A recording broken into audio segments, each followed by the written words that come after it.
Good morning, everyone. Just gonna wait a couple moments to get started here as people are piling in.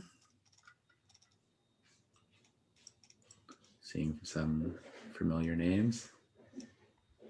Hi, Dory.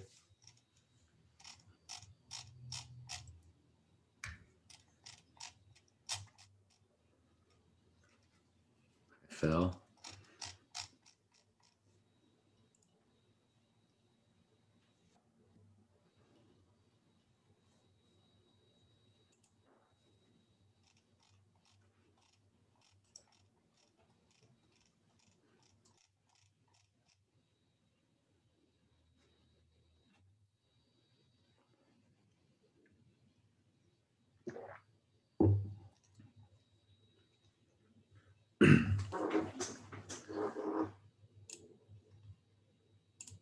All right, I think we can probably get started. Seems like we have a quorum. Maybe I'll make myself visible for a second. It's probably helpful. Good morning or good afternoon, depending on where you are. Thank you so much for joining us today. We know it's a tremendously busy time of the year for everyone, both professionally and personally. So we're all super grateful that you've decided to spend about an hour of your day with us. Today, we're going to be talking about some different ways that you can help position digital marketing efforts as a growth engine, as well as potentially contribute some fuel to that engine. So in terms of an agenda for the next hour, we'll do some quick introductions, provide a bit of perspective on our subject today, and then dive right into our approach. Hopefully we'll have a bit of a lively discussion, walk through some of your questions, and then we will all be an hour closer to the weekend. Before we do that, a few housekeeping items. The session is going to be recorded, which I'm sure that we are already doing. Great. And it's going to be emailed out to you in the next day or so. So please keep an eye out for that and feel free to share that recording with your team. Please say hello to us or each other, I guess, in the chat. However, we are going to be using Zoom's Q&A feature for our question and answer period at the end. So there's a Q&A box down there, I believe, in the middle. So if you have questions, please pop them in there. And then finally, we have a fairly diverse representation in our session today from lots of different types of organizations. So we've tried to include a range of subject matter from quite tactical to quite conceptual. If you do want some advice on specific subjects or issues that you're facing right now, please feel free to raise them during the Q&A. Great, so let's get started. We'll do a brief introduction to our team on the call today. My name is Miles Sellen. I'm the president of Major Tom. My role is fairly diverse, although I spend most of my functional time supporting our business development team and working closely with our clients on their foundational strategies before they get into execution. Chris? Thanks, Miles. Hey, everybody. I'm Chris Ferris. I'm the Vice President of Digital Strategy at Pierpont. And I work with our clients to make sure that they're getting the most value out of their digital marketing initiatives. That can include SEO, website development, social media, online advertising. I also teach a digital marketing class at Rice to MBA students. And I am Shade Vaughn. I do not have a PhD, which makes me feel a little bit insecure next to Chris. But I am the CMO for North America for Capgemini Group, which is a large global professional services firm. We have about 270,000 people around the globe, and we help companies primarily around how to drive transformation through technology. And I am really looking forward to the conversation today. Thanks, Shade. Just to clarify, I also do not have a PhD, so we're in the majority.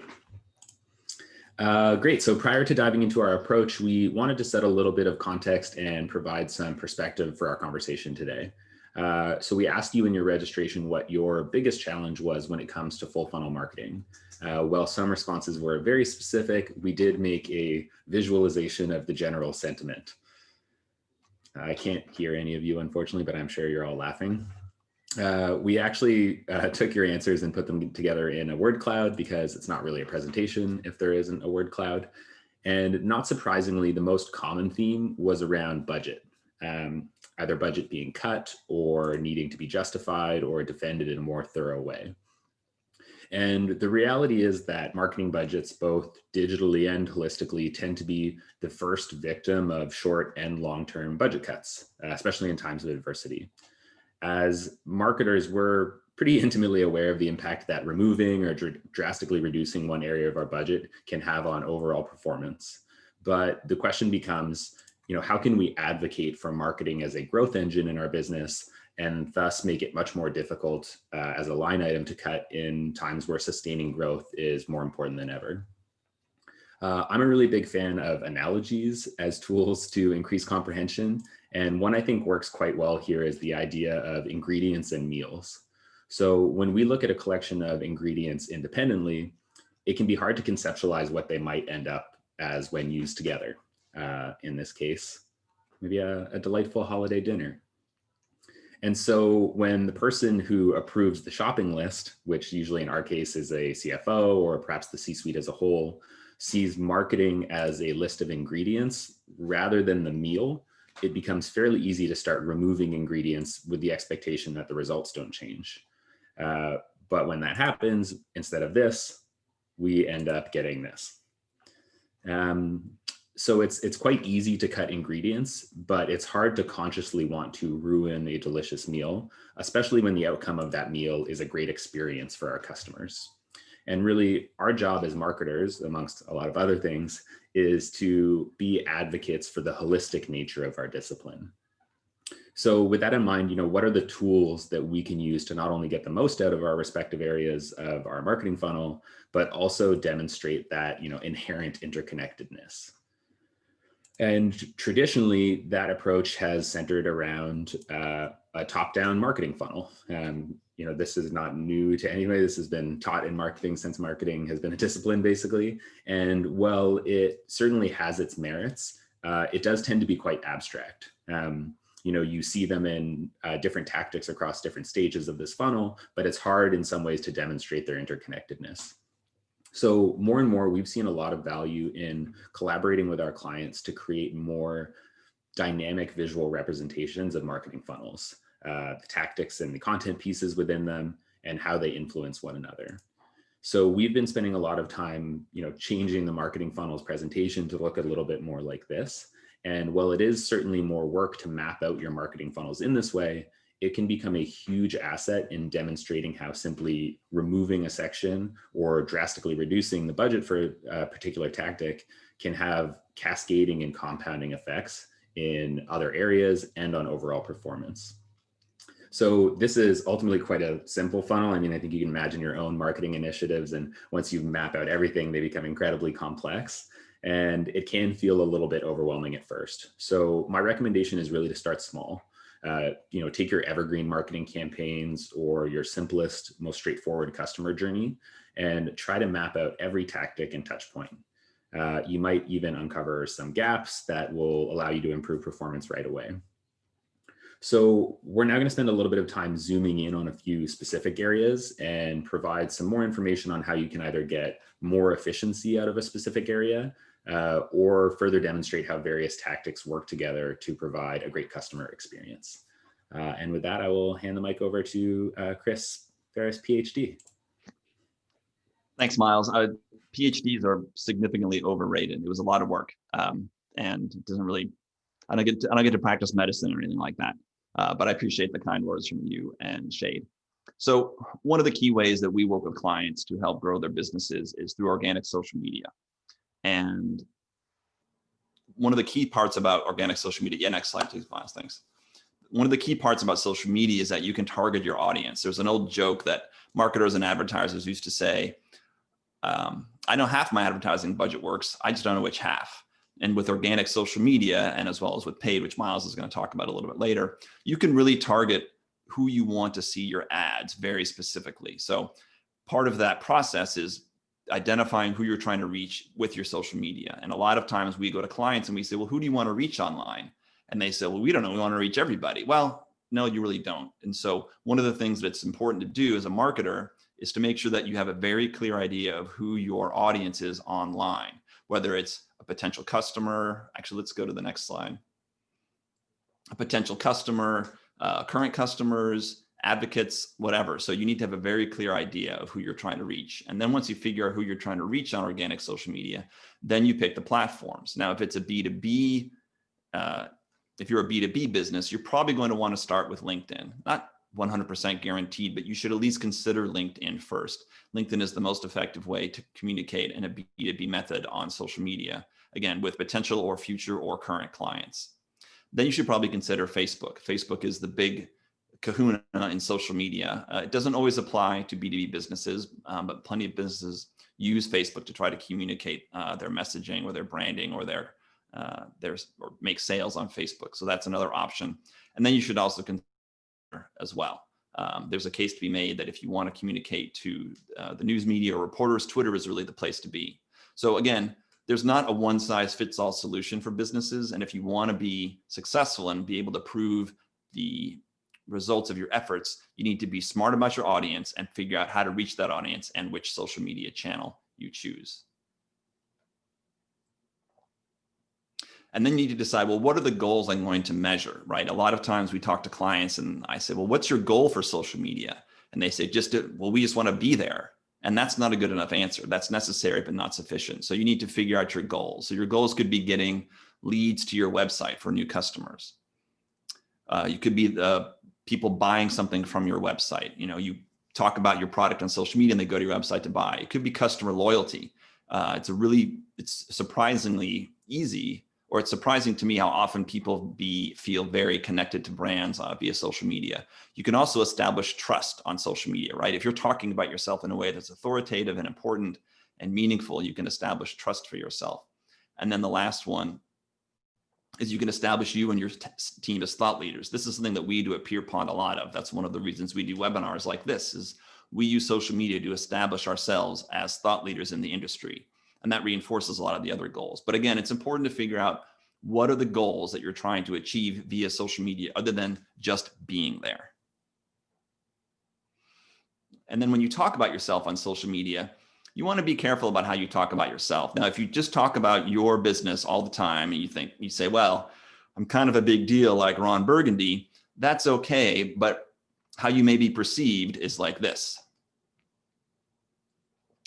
Like Patrick Bateman from American Psycho, where you just think your customers or your potential customers aren't terribly important to you. So what I mean by this is it's okay to talk about yourself and talk about yourself as if you are a big deal, because if you are a successful company, it's okay to talk about yourself in a flattering fashion. But if that's all you do, you come across as very self-centered and maybe a little psycho or sociopathic. So don't just talk about yourself, add value to your social media. So then as you decide what kind of content to compose that will reach the audiences you want to reach, that will work on the channels that you're deciding to use to reach your potential customers, and then you've got the right voice to talk about yourself in a way that fits what you want to do, then you start composing the content, publishing it, and then you reach your potential clients or current clients or whoever your target audiences are on the different social media channels. And then the last part, and gets back to what Miles was talking about earlier, is if you've set clear goals, then you can try to establish ROI. You want to make sure that you're able to prove the value of what you're doing. Now, organic social media is tough because you're not spending money, right? You're not buying an ad. You're not buying a Google AdWord or boosting a post on Facebook necessarily. But if you can track back to say, look, we published this many posts, we had this many impressions, this many clicks, it drove this traffic to the website, and that led to this many leads, sales, whatever your goals are, then you can prove ROI. And that's really the hardest part though. But if you can do that, then you can make the case that you are not a cost center, but you are a revenue driver.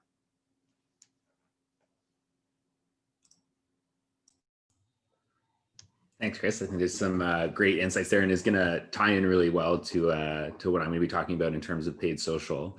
So to dovetail on that subject of social media, you know, in my experience, when budget cuts do come around, paid social initiatives are often one of the first victims.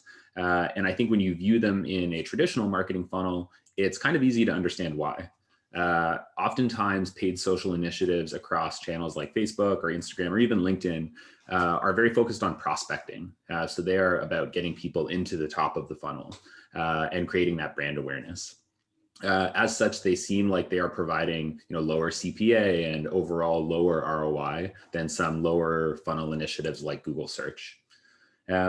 So that's quite typical view of looking at it. And so as marketers, we know that there's a lot of nuance to kind of what those tools do and why they exist where they do in the funnel. But by just placing them just like this and having them exist independently, or potentially attributing the same metrics to them, you don't really present a great picture of how useful they are. That being said, when you use something like this and you create a more dynamic, nuanced view of your marketing funnel, it's a lot easier to see how intrinsic they are to the overall consumer journey. Paid search will always be important and is going to be extremely effective at driving immediate conversions. Keeping the top of the funnel full with activities like paid social will ensure that you have a steady flow of warm, engaged consumers to be captured by those bottom funnel tactics. It's kind of counterintuitive. You tend to ease off on top of funnel initiatives when times of adversity or budgets end up being cut, but then you generally don't actually feel the impact of that into several months down the road when the bottom of the funnel starts to empty out. Another way that you can begin to present your metrics in a more balanced, holistic way is start to develop your own attribution model. As I mentioned earlier, I'm an analogy guy, so let's talk briefly about pizza. Everyone loves the person who brings pizza to the office or the party. Let's call that person Mike. So Mike usually gets all of the credit for bringing the pizza. But Mike probably wouldn't have brought pizza if Jan hadn't given him a 50% off coupon that she found. So Jan is great too. But Jan wouldn't have remembered her 50% off coupon unless Maria had suggested that they get pizza from her favorite local spot in the first place. So yay for Maria. But in reality, Maria wouldn't have even thought about pizza unless Jarvis had suggested it when he saw a paid ad for pizza on his Instagram and realized that he was hungry. So when you look at that full picture, both in life and in marketing, the natural tendency is to attribute all of the credit to the last person or the last click. In this case, that's Mike, or oftentimes in digital, it's paid search. But based on your specific customer journey and your understanding of the importance of each stage of the funnel, you can start to create your own attribution model, which more evenly distributes the credit, aka revenue or ROI, across those different tactics. So in that case, it becomes harder to justify cutting specific parts of the funnel out. Now I'm going to pass things over to Shade to talk through how we can provide more value to customers after they buy a pizza. Shade?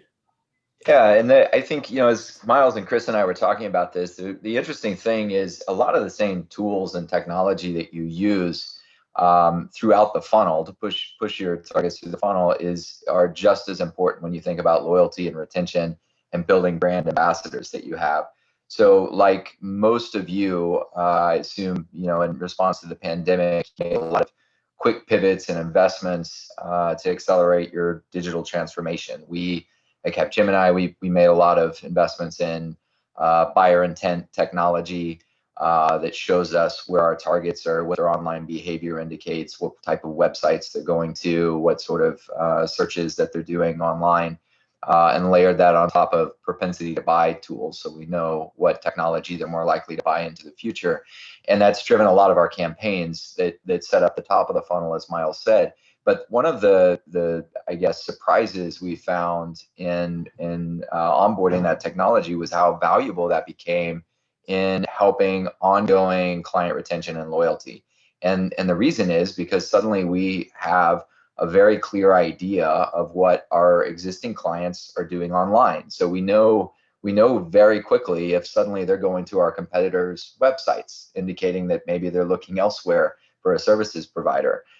We know if a different part of the company than the one that we're serving is suddenly doing a big search around a specific initiative that our main stakeholders might not know about, and that puts us in a position to go to that stakeholder and say, so-and-so over there in your IT department is looking actually for some investment in cloud, which threads together very nicely in the conversations we've been having around this other topic. And so the more intelligence that you have, the more insights that you have. And as I was in a meeting with Gary Vaynerchuk last week, and one of the points he made that made me think about B2B marketing in a different way is he actually feels like the volume of content that we put out actually should be, 10 times bigger than it is. And most people think you need to get much smaller and more targeted, which is true, but you also want to be putting it out on many more channels so that you understand what's resonating, what's not, where you see some shifts in trends and so on. And he made the point that B2B marketers have a sense innately that, we do need to be mostly on LinkedIn. We do need to mostly be on Facebook. He said, there's no reason that B2B marketers shouldn't also be on TikTok. I mean, everybody that you're marketing to is a person. And it's more about, are you communicating with them with the right messages for that platform? Like, you can't just take a LinkedIn ad and put it on TikTok and suddenly everything's hunky dory. You've got to have very good marketers or a marketing agency partner that is able to put you on those platforms in a really meaningful way. And so from a loyalty and retention perspective, I guess, Miles, if we'll go to the next slide, I think there's some critical points to understand and keep in mind. We do not define how our clients engage with us. I mean, they are going to decide that. That's been accelerated over the last year, and that is never going to go away. They're going to dictate what they're interested in talking about, when they're interested in having a conversation. So us trying to manipulate that is never going to work. The opportunity for us is to understand when to engage and where to engage and how to engage, but understanding that when we have that conversation, it's got to be about what is the value that we create for our client. And I mean, an example of that in the B2B context is, how do we organize a webinar that's custom built around a specific pain point, bringing in some subject matter experts, and we're offering that to them free of charge. Maybe it's a piece of thought leadership or content that we know that they're interested in. And you can do that in a very subtle way. You can put advertising in front of them, could be on LinkedIn, could be on Facebook or Instagram, showing them a piece of thought leadership that we know that they're interested in, but they haven't asked for. I find it really irritating. I get pitched all the time. People send me emails and say, we noticed that you're doing a lot of searches right now on buyer intent. Would you like to hear more about our platform? No, that is the wrong way to approach somebody about their business. What is interesting, though, is if I'm clearly interested in buyer intent and suddenly I'm seeing ads for that speak to exactly what I'm interested in, and I'll click on that ad and learn more. And at that point, maybe it's worth having a conversation. But our job as digital marketers and sellers is about, how do you uncover that knowledge, the insights, and the value that we're creating for our clients and turn that into mutually beneficial opportunities. I mean, obviously, it can't all be about just investing in the client. It's got to be also, how are we going to get something meaningful out of that? But you will not succeed unless you think about it in a way that's going to provide that value. And then if you go to the last point on this slide, Miles, what you see is that the right kind of engagement is key. And I've kind of talked about this a little bit already, but if you flip to the next slide, Miles, you'll see what I mean is that as marketers, we've got all of these tactics at our disposal, whether it's online ads, it's paid social, it's the customized landing pages that we have, the emails, the client stories that we want to promote in our offers. And clearly, retargeting has opened up a lot of opportunities to get much more targeted and fine-tuned about what content we're putting in front of them. But these things only provide value to the client if they're about the conversation they want to have. So it's not so much that these tactics go away, but it's that we as marketers have to get much smarter about understanding what our clients are thinking about, what they're most interested in, and ensure that the content that we're putting in front of them is not just spam that's adding to the noise. It's something that screams value that we can bring to you. And with that, I'm going to turn it back over to you, Miles.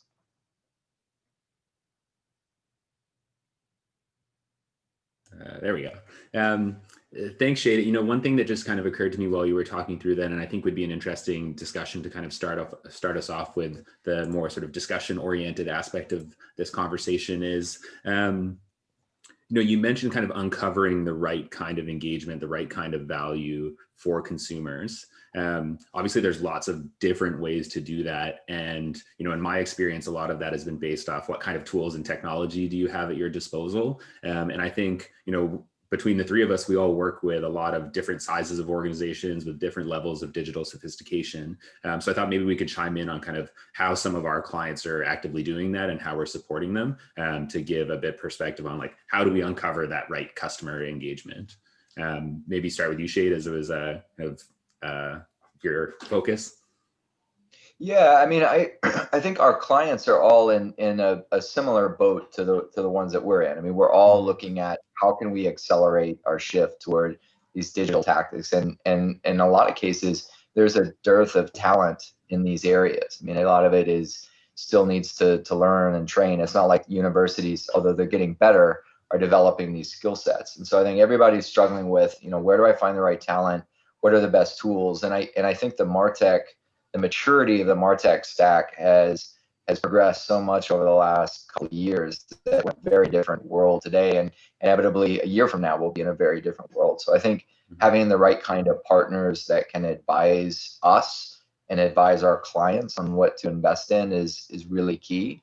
I mean, I'm thinking I had a meeting earlier this week with a global financial services provider, and we were having this exact conversation of how do you bring more digital technology to the meetings that you have. Everybody's meeting virtually now. So what are the more creative ways that you can use, like Mural for, during the meeting, you can track workshop whiteboard sessions and things like that. How do you create videos that are more compelling and more interactive during these sessions? I mean, how can you create follow-up sessions?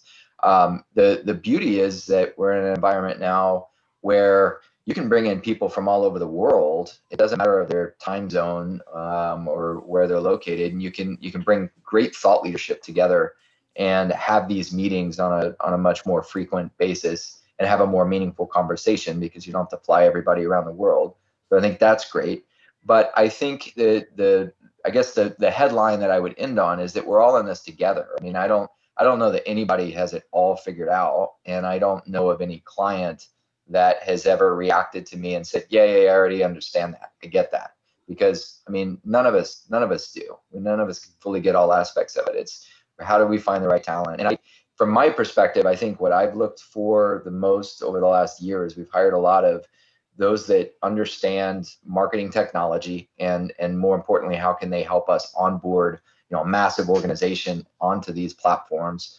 And how can we create a 3-year strategy and vision for the types of tools we're going to need 2 years from now that we're not mature enough to need right now. I think that's really key, but also just campaigns and I mean, just the stuff that you and Chris just already talked about is to get more focused and targeted around that. You've got to have people that really understand digital and really understand customer experience in order to operate those campaigns. Yeah, absolutely. And, Chris, maybe for you, obviously, thought leadership is a huge aspect of what you and the team at Pierpont do. And, a certain element of thought leadership is obviously positioning the person providing the thought leadership as a thought leader. But another aspect of it is finding that value for the audience. So how does Pierpont go about kind of assessing what's going to be the most valuable for a consumer? We talk to our clients a lot. We're very, very client focused at Pierpont. And so we spend a lot of our time having conversations with our clients, not just telling them, here's what you should do, but hearing from them, like, what do you need right now? What are the pain points that you're experiencing? Even if we've been with them for 6 months or 6 years, we constantly are talking to our clients and we need to hear from them. What are the pain points and what's working and what's not working so that we can constantly be getting better. And then we push back on them too, right? If they don't have a very clear idea of, again, like we've all been talking about, how do you want to engage your audience? How does your audience benefit, or how do they respond positively to certain kinds of engagement? And it's not just looking at numbers, it's actually looking at the content, right? It's not just a quantitative analysis, it's a qualitative analysis. And so if you can look to see what's resonating online, whether it's paid ads or organic social media or emails or whatever, you need to build in that sort of feedback loop with the client. And some clients resist that because it's a lot of work, to be looking at the numbers and to be looking at the content and the feedback all the time. But the more you can get them into that cadence of really being evaluative about what's working and what's not, ultimately they usually come around. And I like to tell our customers or our clients that there are no failures. There's just learning opportunities. And if we try something in social media and we tried a couple different ways that doesn't work, then we've hopefully learned something from that. And that's the other thing we try to reinforce with our clients is that there is, to Shade's point, nobody knows everything. We know a lot, but we don't know everything. And digital changes so rapidly that it's really hard to be 100% certain about everything all the time. So to be a little humble and to view things as learning experiences, I think is one of the reasons that we at Pierpont are successful. Yeah. Thank you. And I think across both of your answers and in a lot of the subject matter, with digital, we tend to lean towards technology and it being, kind of impersonal to a certain degree, but it also provides us the opportunity to be tremendously personal. Mm-hmm. And one thing I always find with our clients is there's kind of an aversion to actually just asking your customers. People generally, if you just flat out ask them things, they will tell you, and you can start to create really engaging messaging, really valuable content, because people will tell you what they want as long as you have a good avenue to ask. Yeah, we start every engagement with our clients, whether it's for public relations or for digital or for marketing, with a discovery session. Like, we don't come in saying, thank God we're here, we've got all the solutions for y'all. We want to hear from them first. And we build that into almost all of our contracts. So we have a discovery session first, so that we're giving them the opportunity to do what you just mentioned, Miles, is to tell us their story and to hear from them. And then that puts us in a much better position. And then they feel like they've invested in the process too, right? It's not just us parachuting in as the savior. It's a partnership. And I think that's super important as well. Absolutely. So we've got a couple of questions coming through here. So Sarah's asking, what guidance do you have for very small businesses with limited resources, people, and budget? I'll maybe take a first crack at that, and then by all means, guys, jump in. I think, Shade actually mentioned Mural in his past answer. I think tools is a big aspect of it. There are a lot of great inexpensive tools that aren't going to allow you to spend more on paid budgets or anything like that, but can start to make you much more efficient in your work. I think one of the missed opportunities that I see with a lot of marketers is that they assume that they need big budgets to get lots of work done, where in actuality, if you are just more efficient with your time, you can up your production levels. So using things like Canva to start to produce visual assets really quickly that look great is really helpful. I am a huge convert of a software called Loom, which is a asynchronous video communication tool. So you can record videos just from your desktop and send them and track engagement. Marketers tend to get pulled in lots of different meetings. Lots of meetings can be replaced by 4-minute videos that you just send to people and get feedback on. So I would really recommend that, especially in a remote environment.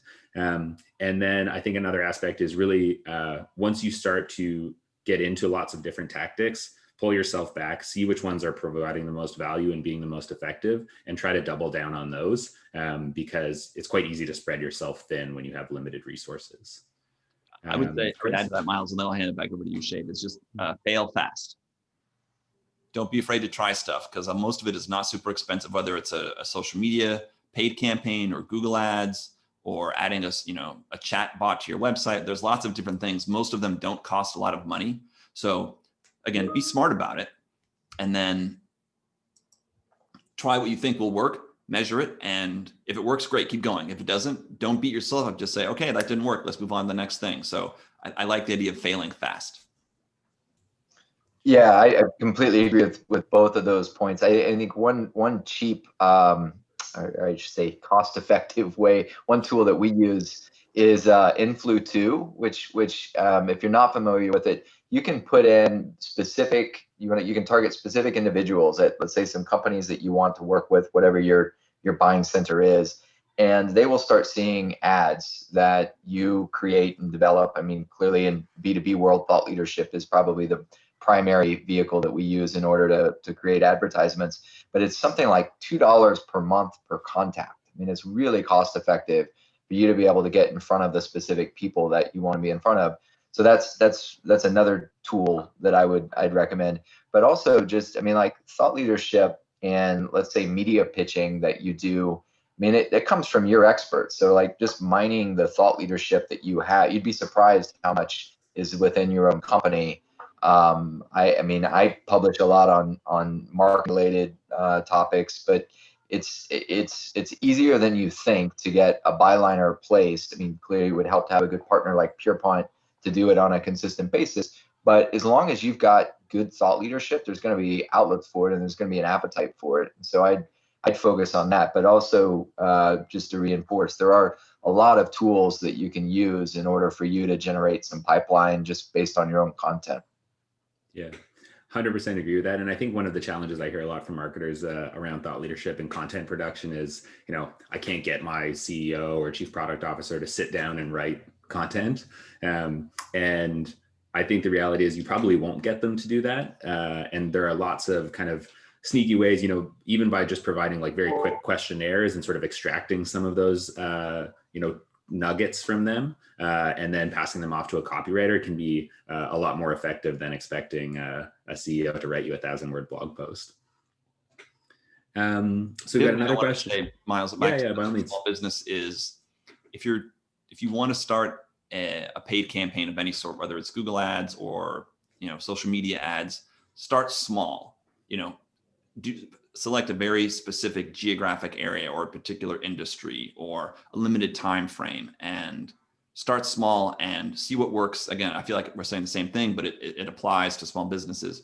Start small, see what works, draw lessons, and then expand. And you're not going to always see a linear relationship. Like if you spend $1,000 last month and you spend $2,000 next month, your leads aren't necessarily going to double. They'll probably increase, but they're not going to double. There's not usually a linear relationship between spending and return. But measure that and see when does that curve flatten out a little bit, right? So it's the more you spend, it's going to go up and then it's going to flatten a little bit. And when it plateaus, that's when you want to say, all right, that's the right spending threshold for us. We don't want to keep spending more money because it's not getting us any benefit. So be very deliberate about measuring what's working and what's not. Yeah. And I think reassess that too, because what might work over a 3-month span may stop to work in the next 3-month span. So it's always something you got to keep your eye on. A couple folks in the chat have mentioned or asked for specific spellings of some of these softwares. So we'll pop them in the chat. I know we just spammed a few of them, but as we're going through these questions, I'll pop some of them in there. Shade, I think, and Flu too, if you could add that in there, would be great. So maybe while we're on the topic of small business, and Pradeep will get to your question in a moment, but Claudette mentioned, working for a not-for-profit that is, just starting to invest in marketing after 23 years, and that they have a very, very small budget, about $5,000 for 2021. If we were in her shoes, how would you allocate this money? So that's a very, very tight budget to work with annually. My recommendation would probably be to stay away from paid initiatives of any great significance because you're going to burn through that quite quickly. So if you are in a specifically targeted industry like I believe medical surplus, I would really focus on content creation. What kind of system can you create to on organic channels, especially things like LinkedIn? How can you go connect with those relevant people in your industry? And then how can you start publishing content that's really valuable to them? That's going to be the easiest way to get that budget to stretch rather than jumping into something like Google search. And I want to add something else to that, Miles, which is something that we've all been talking about today, but I think it's a theme worth repeating, which is to ensure that your content adds value. It's one thing to say, Pierpont's great, we do these things awesome, we're terrific, but it's more valuable to people who you're trying to reach if you give them a couple of tools or some information. I don't know if anybody here is familiar with Sprout Social, which is a competitor to Hootsuite, which is what we happen to use at Pierpont. But Sprout Social is really good about creating lots of good content around SEO and mostly around social media and things like that. And it doesn't directly benefit them. Like we subscribe to Hootsuite, but I use the content from Sprout all the time because they're really smart and they churn out a lot of good content. And so make sure that your content is helping people, not just selling yourself. Anything to add, Shade? How would you spend $5,000? Honestly, well, I don't think I could offer anything better than you guys have already said. I do think that maybe putting a little bit into the Influ2 advertising just to see if you can get some awareness among some specific people that you want to be in front of. Can't go wrong with some of that, but I do think great content or maybe here's an answer out of the field for you is, we talked about how important talent is. Maybe recognize and reward your own team for going above and beyond as a way to recruit and retain your best employees. I think that's got to continue to be a big focus.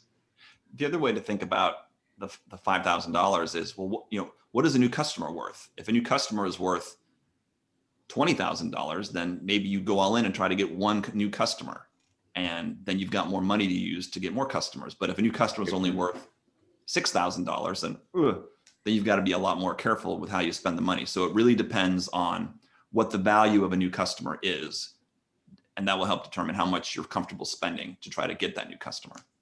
Yeah, I think that's a great point, and that ties into some of the conversations around marketing funnels and justifying budget as a whole. I think one thing we see a lot with marketers is viewing marketing in a vacuum. So we'll say, oh, we're getting a great return on ad spend. You're like, well, great return on ad spend is highly dependent on what your margins are and what your total cost for acquisition can be. So just because you're getting great return on ad spend, you might still be breaking the business model. So really kind of seeing that whole way through. And I think if you are a marketer, investing some time, take some online courses around financial literacy and like business structure is really, really helpful and can make you a better marketer as a whole. Pradeep, you had mentioned, how do you see the role of conversational AI technologies in your stack of social media tools? Anybody want to jump in on that one immediately? It can be really valuable.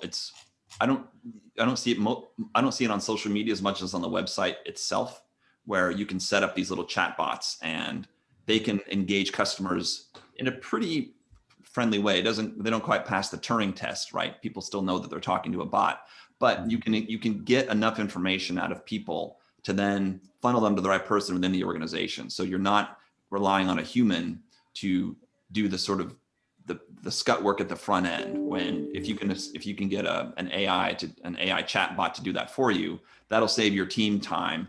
And I think that's probably how I would recommend leveraging AI for a business. Rice Business School does that right now. They have a little chat. It's called Owl or Owly. I can't remember. The Rice is a mascot is an owl.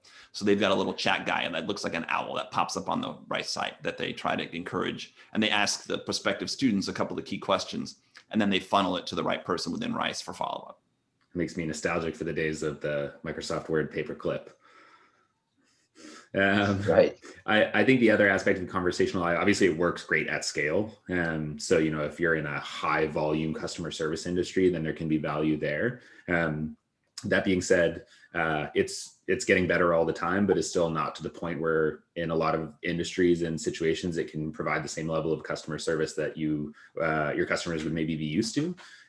So I think it depends a lot on the context of your business. If it is something where your brand is really positioned as a customer-centric organization, then you've got to make sure that conversational AI is doing a great job. So you've got to be a bit more stringent in figuring it out, I suppose. I would just to add to that. We definitely do recommend to all of our clients, especially retail, but to your point, Miles, high volume, high focus on customer experience to adopt it. We don't as much from a B2B perspective. I think it's worth having on your website, but it's not something we focus on as much because we typically want to have, and we want to drive that in-person engagement. Mm-hmm. Yeah, I agree with that, Shade. We've talked about having a chatbot on the Pierpont site, and we've elected not to.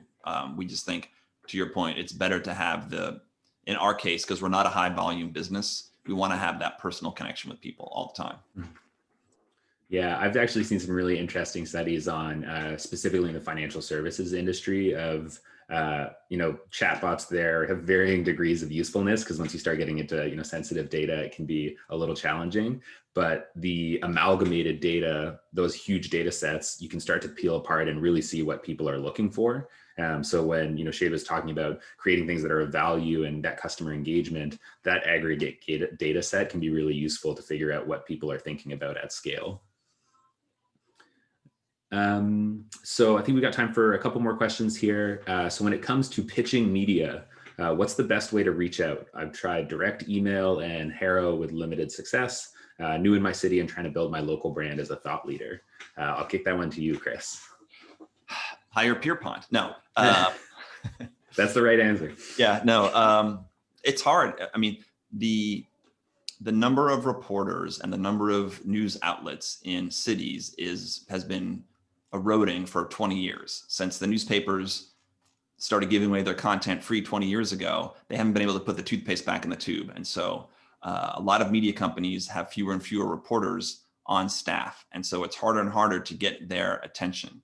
I guess my best advice would be to follow them on social media. You can do a lot of intel, see what they're interested in. Reporters love Twitter. That's why Donald Trump has effectively been able to govern by Twitter, because every reporter is on Twitter. So he puts out a tweet and every reporter treats it like news. So go on Twitter, follow the reporters who are either in your city or in the industry or the vertical that you're trying to reach them, and just stalk them and not stalk them, follow them and try to engage with them. Like if they write an article, talk to them on social media and say, that was a great article. I thought that was so interesting, and build a relationship with those reporters. But it takes time. Reporters are completely underpaid and overworked. But if you can establish the relationship with them, and then kind of like we've been saying all day, don't give them something that only benefits you. Give them a good story idea that they would want to actually write about, or that their readers would want to write about. So you have to put yourself in the shoes of the reporter and the reporter's readers to make sure that you're giving them something of value. If you keep pitching them stories about how great your company is, that's not as interesting as, our company is great because we're providing this service for this person, for these kinds of people in our community, and here's an example of how it helped them. So you've got to put yourself in the shoes of the reporter and their readers. I would just one point to add on to that. The value of hiring somebody like Pierpont, I mean, clearly the relationships that they have with the media are really important. But the most valuable thing that an agency will do for you is tell you that your story is not newsworthy, because inevitably you've got stakeholders who think it is the most important thing, and they say, I do want you to pitch that story. Having somebody who understands that this is not newsworthy, and you're just going to tick off the reporter that you're emailing, is probably the most valuable thing that you can get out of a partner like that. So I think understanding when to pitch something and when not to pitch something is really key.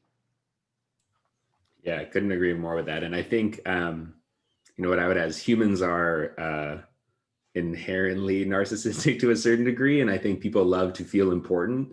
So to Chris's point about reaching out on Twitter and engaging with their content, same with LinkedIn. If there's any students on the call, I would actually recommend that as a piece as well.